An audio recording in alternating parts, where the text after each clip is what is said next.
बिस्मिल्लाहिर्रहमानिर्रहीम अस्सलामुअलैकुम वरहमतुल्लाहि वबरकातुहू।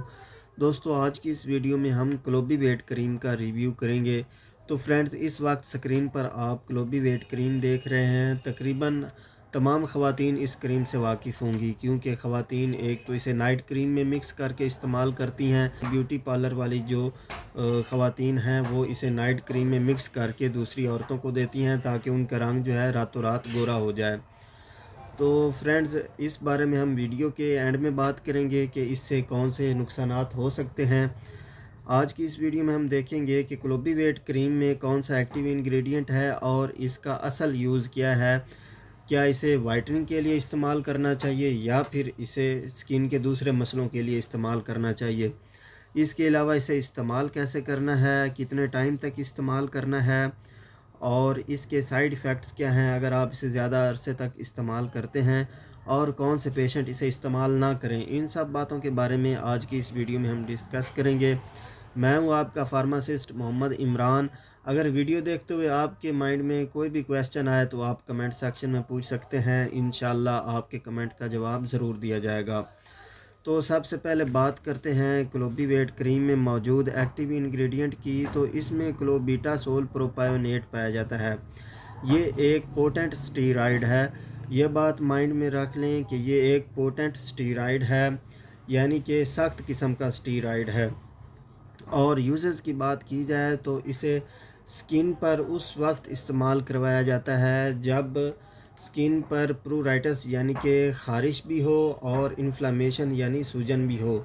तो ये दोनों मसले अगर एक साथ हों तो इसे स्किन पर इस्तेमाल करवाया जाता है। स्किन पर इन्फ्लामेशन हो और ख़ारिश वगैरह हो, तो इस तरह के मसले हों, इसे इस्तेमाल करवाया जाता है। स्किन पर इस तरह की एलर्जी हो जो कि स्टीरॉयड रिस्पॉन्सिव हो, तो इस कंडीशन में इसे इस्तेमाल करवाया जाता है, ना कि इसे वाइटनिंग के लिए इस्तेमाल किया जाता है।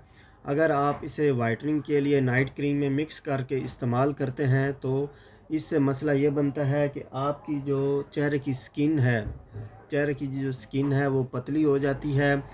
स्किन की जो प्रोटेक्टिव लेयर है ऊपर वाली, वो आहिस्ता आहिस्ता झड़ना शुरू हो जाती है, जिसकी वजह से आपका रंग जो है ये रातों रात गोरा हो जाता है और आप इस वजह से खुश हो जाते हैं, लेकिन बाद में आपको इसका बहुत ही सख्त नुकसान झेलना पड़ता है।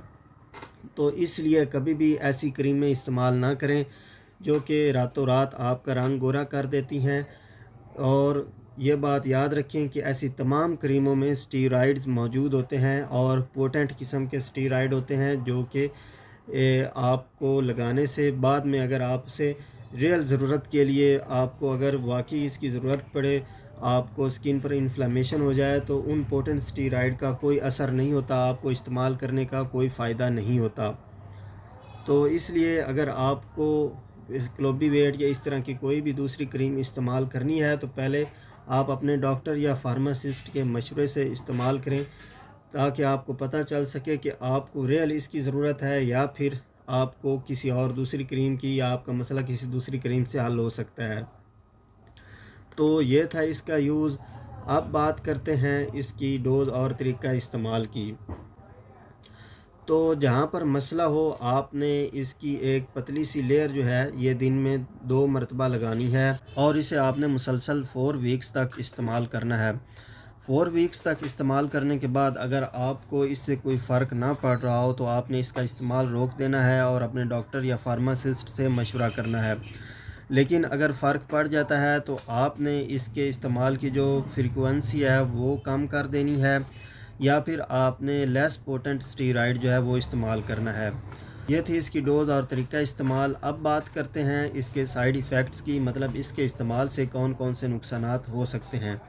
तो एक तो जहाँ पर आप इसे अगर आप इसे स्किन पर ज़्यादा अरसे तक इस्तेमाल करते हैं तो स्किन पर इन्फेक्शन के चांसेस जो हैं ये बढ़ जाते हैं, क्योंकि स्किन की जो इम्यूनिटी है वो कमज़ोर हो जाती है, जो क़ुव्वत मुदाफ़अत है वो कमज़ोर हो जाती है और इन्फेक्शन होना जो है वो आसान हो जाता है।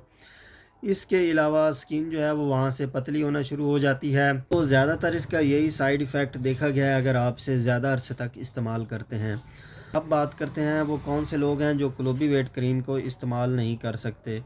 तो फ्रेंड्स ऐसे पेशेंट जिनकी स्किन पर कोई इन्फेक्शन हो तो वो इसे इस्तेमाल नहीं कर सकते, क्योंकि इसमें एंटीबायोटिक मौजूद नहीं है। अगर इन्फेक्शन है तो साथ आपको कोई एंटीबायोटिक टॉपिकल क्रीम इस्तेमाल करनी पड़ेगी, क्योंकि स्टीरॉयड जो है ये इन्फेक्शन को ट्रीट नहीं करता, सिर्फ इन्फ्लेमेशन और प्रूराइटिस यानी ख़ारिश वगैरह को ट्रीट करता है।